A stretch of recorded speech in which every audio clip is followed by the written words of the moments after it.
ఇప్పుడే జీ5 app download చేయండి. చూడండి మీ ఫేవరెట్ టీవీ షోస్ ఎప్పుడైనా ఎక్కడైనా. పెద్దమ్మ ఏమైంది? ఎందుకు అలా చూస్తూ టెన్షన్ పడుతున్నావు?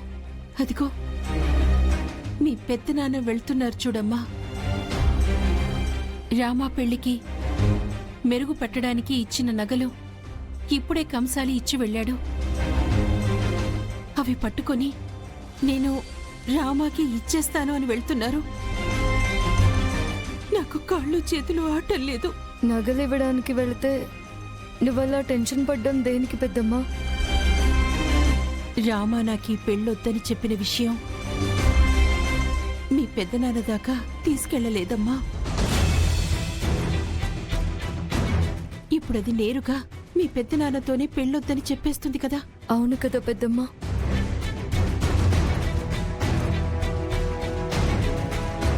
రామా,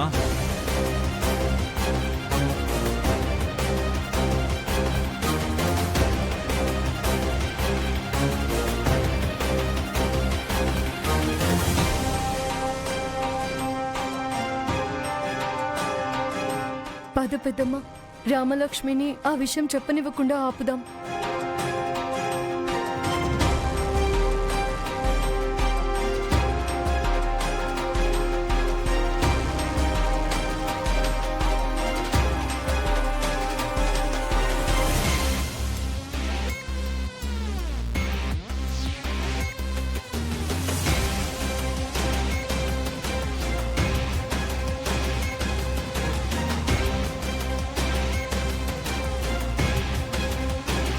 జానకి, రామా గదిలో లేదు. ఎక్కడికి వెళ్ళింది? గదిలో ఉందని చెప్పావు కదా జానకి.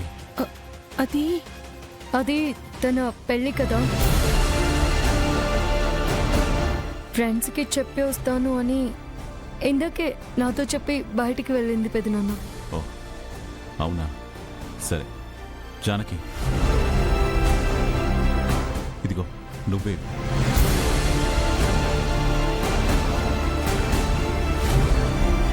ఇది గదిలో లేనందుకు గండం గడిచిపోయిందమ్మా. లేదంటే ఎక్కడ చెప్పేస్తుందో అన్న భయంతో గుండె ఆగినట్టయింది. చెప్పాలనుకున్నది ఈ పూట కాకపోయినా తర్వాతైనా చెప్పేస్తుంది కదా పెద్దమ్మ. పూట పూటకి ఎంత టెన్షన్ పడతావు? రామలక్ష్మికి నచ్చ చెప్పడమో పెదనాన్నకి విషయం చెప్పడమో మంచిది కదా. చెప్తే ఆయన తట్టుకోలేరు. నచ్చ చెప్తావంటే ఇది వినిపించుకోవట్లేదు. పెళ్లి వద్దు వద్దు అని మూర్ఖంగా మాట్లాడుతోంది. ఎందుకొద్దంటుందో చెప్పదు. అయినా ఇది పెద్దలు కుదిర్చిన పెళ్లి కాదుగా. అది ప్రేమించి పెళ్లి చేసుకుంటున్న పెళ్లేగా. కానీ ఎందుకిలా ప్రవర్తిస్తుంది? నువ్వు టెన్షన్ పడకు పెద్దమ్మా. రామలక్ష్మితో నేను మాట్లాడతాను. నీ జీవితం నేను నిలబెట్టడం ఏంటి? నువ్వు తలుచుకుంటే చదువుని కొనగలవు, ఆటని కొనగలవు, నువ్వు దేన్నైనా కొనగలవు. నేనేం నీకు హెల్ప్ చేయగలను? నువ్వు అన్నది నిజమే రామలక్ష్మి. టాలెంట్తో సాధించేవన్నీ డబ్బుతోనే సాధించాను నేను. డబ్బుతోనే ఏదైనా సాధించొచ్చు, దేన్నైనా కొనొచ్చు, ఏవైనా చేయొచ్చన్న అహంకారంతోనే విర్రవీగాను. కానీ డబ్బుతో కొనలేనివి కూడా కొన్ని ఉంటాయని, డబ్బుతో అవ్వని పనులు కూడా కొన్ని ఉంటాయని ఇప్పుడు తెలుస్తుంది నాకు. అందుకే నీ కాళ్ళు పట్టుకున్నాను. ఎందుకంటే నా కడుపులో ఉన్న బేబీని నువ్వే కాపాడాలి రామలక్ష్మి.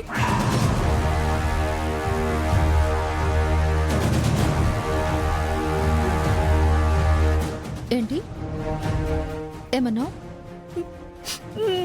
అవును, నువ్వు విన్నది కరెక్టే, నేను అన్నది కూడా అదే.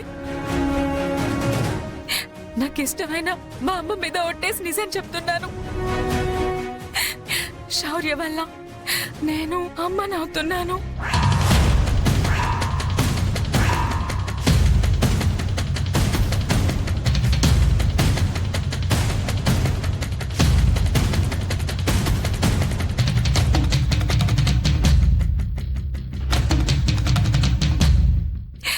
నువ్వు ఆ రోజు గెస్ట్ హౌస్ లో బెడ్ పైన మా ఇద్దరిని అలా చూసావు కదా.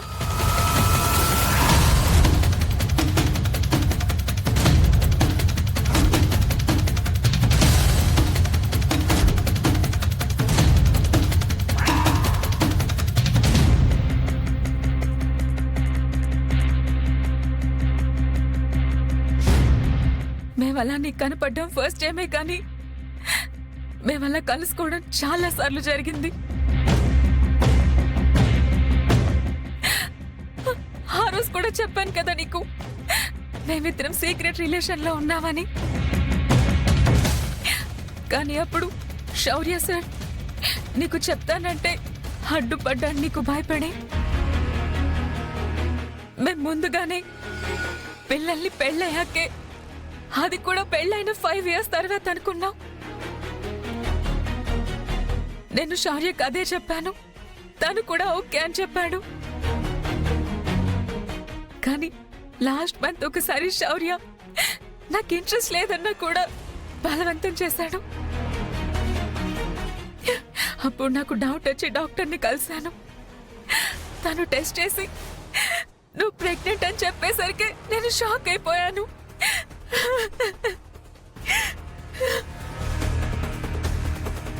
వెంటనే ఈ విషయం శౌర్యాన్ని కలిసి చెప్పేశాను రామలక్ష్మి. పెళ్ళవ్వకుండా తల్లినైతే అందరికి బ్యాడ్ అవుతానని భయం వేసి వెంటనే పెళ్లి చేసుకుందామని చెప్పాను రామలక్ష్మి. లేదు, నువ్వు చెప్పిన దాన్ని నేను నమ్మను.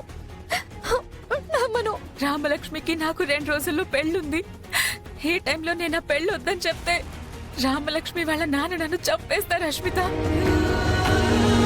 కొన్ని రోజులాగు, ఈ పెళ్లి జరిగిపోని ఏదో ఒక ప్లాన్ ఆలోచిద్దామని నాతో చెప్పాడు.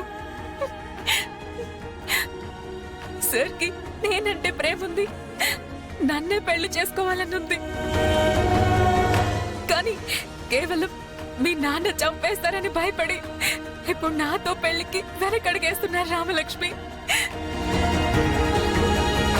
ఇప్పుడు ఇలా చెప్తున్నందుకు తప్పుగా అనుకోకు. శౌర్య సార్కి కూడా నేను పెళ్లి చేసుకోవడం ఇష్టం లేదు Ramalakshmi.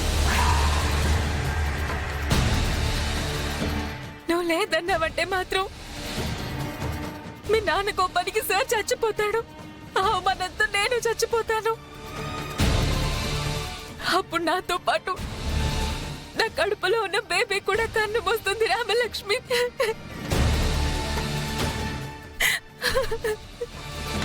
Please Ramalakshmi, please help చేయి రామలక్ష్మి. జీ5 యాప్ డౌన్లోడ్ చేసి అన్ని ఎపిసోడ్స్ పూర్తి ఉచితంగా చూడండి.